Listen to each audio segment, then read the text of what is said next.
Hi friends, फिर से स्वागत है आपके ही अपने यूट्यूब चैनल ट्यूटोरिंग क्लासेस में। आज की इस वीडियो में हम लोग 10th बायोलॉजी जीव विज्ञान के चैप्टर 1 जैव प्रक्रम के पार्ट 3 करने वाले हैं। अगर बाकी के दोनों पार्ट नहीं देखा है तो उसका लिंक नीचे डिस्क्रिप्शन बॉक्स में है, आप देख सकते हैं। पिछली पार्ट 2 में हमने प्रकाश संश्लेषण के प्रक्रिया के लिए आवश्यक घटक क्लोरोफिल तथा कार्बन डाइऑक्साइड के बारे में देख लिया था। आज हम लोग जल तथा सूर्य के प्रकाश से आगे बढ़ेंगे। तो आइए शुरू करते हैं। यदि आप इस चैनल पे पहली बार हैं तो अभी फटाफट चैनल को सब्सक्राइब कर लें और वीडियो को शेयर कर दें। आइए देखते हैं। क्लोरोफिल एवं कार्बन डाइऑक्साइड के साथ साथ जल भी है प्रकाश संश्लेषण के लिए एक अनिवार्य घटक है। पौधे जो है अपना भोजन जल से ही बनाते हैं। नियमित रूप से अगर पौधे में हम पानी न दें तो वे पौधे मर जाते हैं, यानी कि सूख जाते हैं।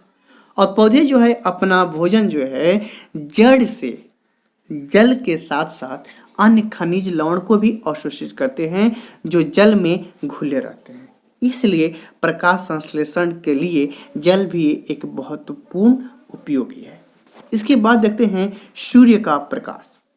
वैज्ञानिकों ने प्रयोग द्वारा यह साबित कर दिया है कि सूर्य का प्रकाश के उपस्थिति में ही हरे पौधे कार्बन डाइऑक्साइड को ऑक्सीजन में बदल सकते हैं।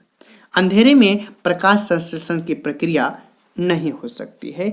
इस प्रकार देखते हैं तो क्लोरोफिल, कार्बन डाइऑक्साइड, जल तथा सूर्य का प्रकाश पौधों के भोजन के लिए महत्वपूर्ण घटक है। आइए उससे आगे के सेशन को शुरू करते हैं। अब जानते हैं ये प्रकाशीय अभिक्रिया क्या है। तो प्रकाश संश्लेषण की पूर्ण क्रिया विधि में प्रकाश की आवश्यकता नहीं पड़ता है, लेकिन प्रकाश जल को विभक्त करने में सहायक होता है। प्रकाश संश्लेषण के इस प्रथम चरण को प्रकाशीय अभिक्रिया कहते हैं। इसके बाद अप्रकाशीय अभिक्रिया, यानी कि प्रकाशीय अभिक्रिया का उल्टा है। प्रकाशीय अभिक्रिया के बाद की प्रतिक्रिया, जिसमें प्रकाश अभिक्रिया के उत्पाद का कार्बन डाइऑक्साइड के अपचयन में काम आता है, जिनके फलस्वरूप ग्लूकोज बनता है तथा अंधकार में समान रूप से रहता है। प्रकाश संश्लेषण की इस द्वितीय चरण की अभिक्रिया को अप्रकाशीय अभिक्रिया कहते हैं।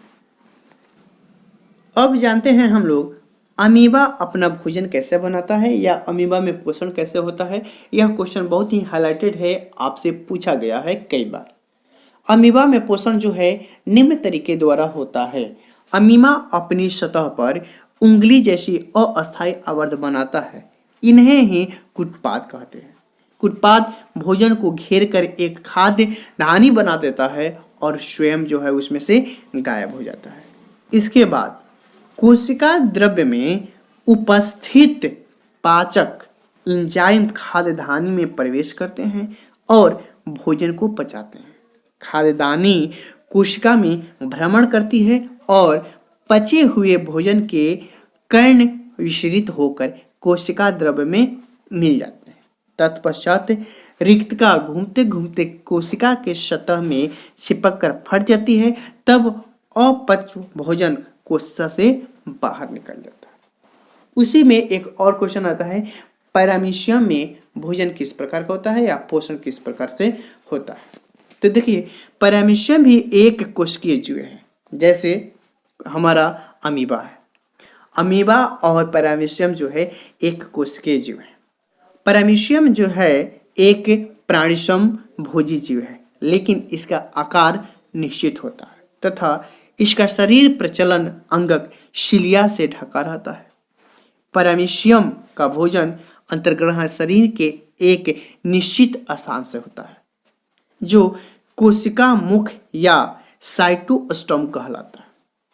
शिलिया में लगातार होने वाली गति भोजन के कणों को कोशिका की ओर ले जाता है। इस प्रकार पैरामीशियम में भी पोषण हो जाता है। आइए आहार नाल के बारे में जानते हैं। मनुष्य के साथ साथ सभी उच्च श्रेणी के जंतुओं में भोजन के पाचन के लिए विशेष अंग होता है जिसे हम लोग आहार नाल कहते हैं। मनुष्य की आहार नाल लगभग 10 मीटर तक होता है। यह मुख गुहा से मल द्वार तक फैला रहता है। अब आपसे पूछा गया है आहार नाल के विभिन्न भागों की संरचना एवं उनके कार्य बताइए। मुख गुहा आहार नाल का सबसे पहला भाग होता है। यह ऊपरी तथा निचली जबड़ों से घिरा रहता है। इसको बंद करने के लिए 2 होंठ होते हैं। मुख गुहा में जीभ तथा दांत भी होते हैं। मुख गुहा के फर्श पर स्थित जीभ एक मांसल रचना है जिसका अगला सिरा स्वतंत्र तथा पिछला सिरा फर्श से जुड़ा होता है। जीभ के ऊपरी सतह पर कई छोटे छोटे अंकुर होते हैं जिन्हें स्वाद कलियां कहते हैं। इन्हीं स्वाद कलियों के द्वारा मनुष्य के विभिन्न स्वाद जैसे खट्टा, मीठा, कड़वा इत्यादि का ज्ञान होता है। मुख गुहा के ऊपरी तथा निचले जबड़े पर दांत व्यवस्थित होते हैं। प्रत्येक दांत जबड़ों के मसूड़े से धंसा होता है। धंसे हुए भाग को जड़ तथा मसूड़े से ऊपर जो निकला होता है उसे सिर या शिखर कहते हैं। जड़ तथा शिखर के बीच ग्रीवा या गर्दन होता है, यानी गर्दन को ही ग्रीवा कहते हैं। प्रत्येक दांत के भीतर एक मज्जा गुहा होता है। इसके ऊपर दंत अस्थि या डेंटाइन होती है जो दांत का अधिक भाग तैयार करती है। डेंटाइन के ऊपर इनेमल की एक कड़ी परत होती है जो दांतों की सुरक्षा प्रदान करती है। अब जानते हैं मनुष्य के दांत कितने प्रकार के होते हैं। तो 4 प्रकार के होते हैं, करदंतक, भेदक, अग्रचर्वणक और चर्वणक। एक बहुत ही इंपोर्टेंट क्वेश्चन है, दंत अस्थि क्षय क्या है। जब हम मीठी चीज खा लेते हैं तथा खाने के बाद अपने दांतों को अच्छी तरह साफ नहीं करते हैं तब ये चीज हमारे दांतों में चिपक जाते हैं। इनमें स्थित चीनी पर बैक्टीरिया रासायनिक क्रिया करके अम्ल बना लेते हैं और यह अम्ल दांतों की बाहरी परत को क्रिया करके कमजोर बना देते हैं और धीरे धीरे उस स्थान पे छिद्र बन जाता है जो दंत अस्थि क्षय कहलाता है। दंत प्लॉक क्या है। जब हम भोजन करते हैं तब भोजन के महीन कण दांतों पर चिपक जाता है और अगर दांत को अच्छी तरह से हम साफ नहीं करते तो दांत पर परत जमा रह जाता है। इसी परत को हम दंत लॉक कहते हैं। मनुष्य के मुख गुहा में कितनी जोड़ी लाल ग्रंथि पाई जाती है। तो 3 जोड़ी लाल ग्रंथि पाई जाती है, पैरोटिड, सबमैंडिबुलर और सबलिंगुअल। अब इसी में एक आता है ग्रासनी। तो मुख गुहा का पिछले भाग को हम लोग ग्रासनी कहते हैं। तो इस वीडियो में इतना ही। इससे आगे के टॉपिक को अगली वीडियो में कवर करने वाले हैं। आपको वीडियो कैसा लगा हमें जरूर बताइए। फिर मिलते हैं हम लोग अगली वीडियो में, तब तक के लिए धन्यवाद।